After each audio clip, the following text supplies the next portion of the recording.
Alexandre Torelli. Bem-vindo! Obrigado, Carolzinha. Querido, você tá bem? Tô ótimo. Então tá Obrigado bom. pelo convite mais uma vez. Eu adorei o tema, né? Você sabe que sempre quando a gente tem a oportunidade de falar dessa questão de anabolizantes e de algumas coisas que hoje são feitas para o emagrecimento, para o ganho de massa muscular e que podem trazer muitos problemas, eu sou a primeira a falar assim, opa, peraí, a gente defende a atividade física, então a gente tem que pontuar algumas coisas importantes. Exatamente. Que é o que vocês veem muito no consultório, né? Sim, e o uso do esteroide, ele caiu na boca do povo, né? Então, tá todo mundo em busca do corpo perfeito, né? Escultural, muitos músculos. Sem sacrifício. Sem sacrifício, exatamente. É a fórmula mágica, né? O pó do pirlim-pim-pim. Mas é isso aí. Não é bem por aí, né? Queria que você, então, antes da gente falar tudo, né, de mais grave que pode trazer pro nosso organismo, no final da pauta a gente tem aí uma sonora, a gente vai ouvir uma pessoa que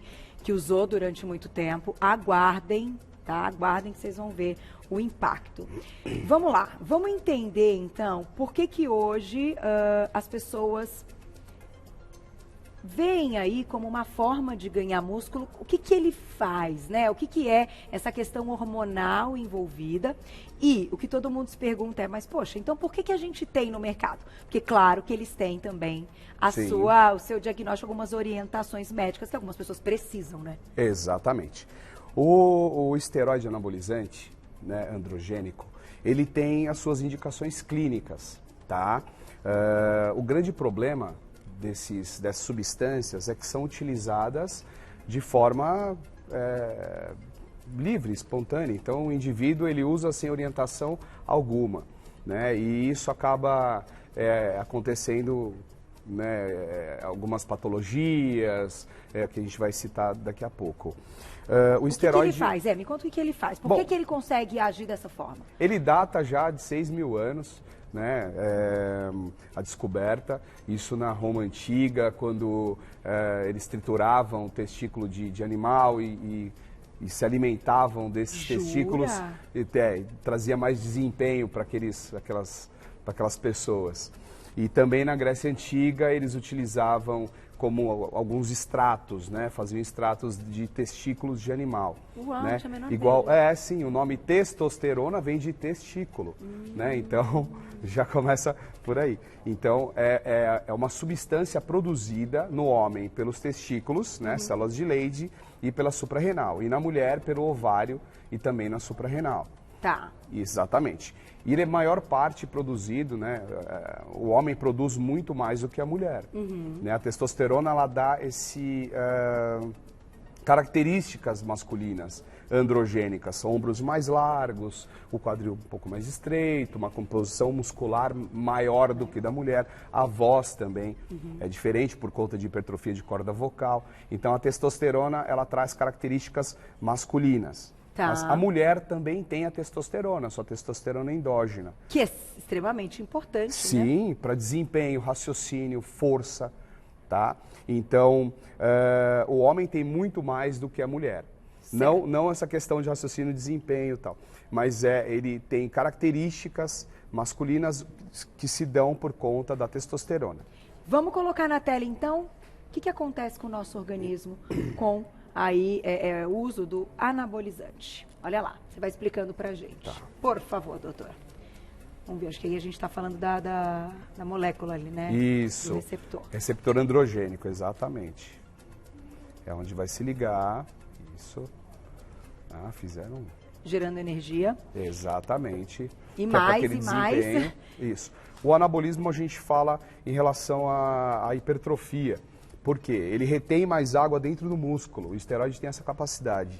Por isso que o indivíduo que começa a utilizar esteroide, ele tem um ganho de massa magra. Mas, lembrando que esse ganho inicial, isso é um efeito Cinderela, não é real.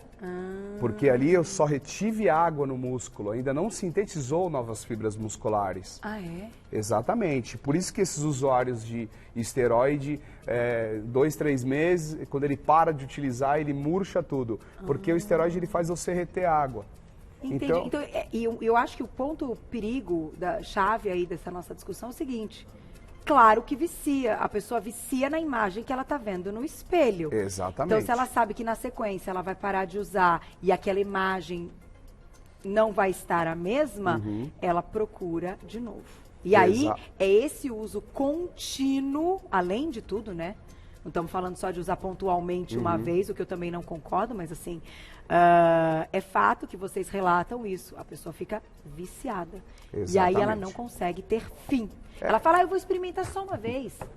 Igual droga. É um vício mesmo. Ele fica buscando aquele resultado inicial. Então ele começa a utilizar, ele já tem uma resposta rápida. O esteroide, ele tem essa capacidade de dar uma resposta rápida. Ele é tempo dependente e dose dependente. Quanto maior a dose, maior os resultados. Claro, os resultados imediatos. Mas também maior são os colaterais. Essa retenção de água no músculo pode trazer algumas repercussões, como aumento da pressão arterial. Então, e também problemas também no coração, que nem os problemas no coração, que vocês falaram agora há pouco. E então tem que ser utilizado de forma consciente. Na verdade, na medicina tem as indicações clínicas. Para quem é indicado o uso do para anabolizante? indivíduos que tenham hipogonadismo, né, carência de hormonal. No caso, tem o hormônio, que é o hormônio do crescimento, o GH, indivíduos que têm nanismo.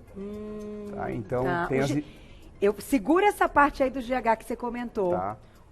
Vou deixar a pergunta, vou lá e já volto. Que isso é interessante, isso é importante, porque isso tem sido aí visto em muitos consultórios, o uso do hormônio GH, que é o hormônio de crescimento, para emagrecimento. Então, você segura essa parte, você vai explicar se a gente pode chamar, então, o hormônio do crescimento também de anabolizante. Sim. Já me conta. Maravilha. E você manda a perguntinha, @VocêBonitaTV ao vivo. Torelli, vamos falar de uma coisa séria, que já tem alguns anos aí que a gente escuta, não só vindo de muitos profissionais como uma proposta para o paciente, mas não vamos colocar só a culpa ali nos profissionais, não. Muitas pessoas buscam médicos pedindo o anabolizante e o GH. Queria que você contasse agora, vamos focar nessa questão do GH, que é o hormônio de crescimento, que foi aí, enfim, já colocaram uma série de questões que melhora também a condição muscular, queima gordura, mas que é hormônio, né? Tem que ter muito cuidado. Exatamente. Como qualquer substância utilizada inadvertidamente, pode ter seus colaterais. Então, o hormônio do crescimento, o GH, né, ele tem suas indicações clínicas também. Tá. Só que, quando utilizado de forma inadvertida, existem colaterais, e colaterais muito ruins. Pior até do que a própria testosterona. Mas ele também pode entrar num grupo de anabolizantes, a gente pode chamar? Sim, ele é um esteroide anabolizante ele também. É um esteroide anabolizante Sim, também. ele é um anabolizante. Por quê? Ele aumenta a resistência, ele aumenta a força. Então, quando ele é dose dependente, quando utilizado com uma dose alta, ele vai também causar essa hipertrofia. Tá? Então, ele hipertrofia, ele aumenta o número de células, então ele aumenta o número das estruturas. Por exemplo, você tem um aumento de baço, um aumento de fígado, um aumento de vísceras. Então, o GH ele causa transtornos muito ruins para o indivíduo. E além de alguns estudos mostrarem que o uso inadvertido de GH, doses altas, está diretamente relacionado ao aparecimento de alguns cânceres.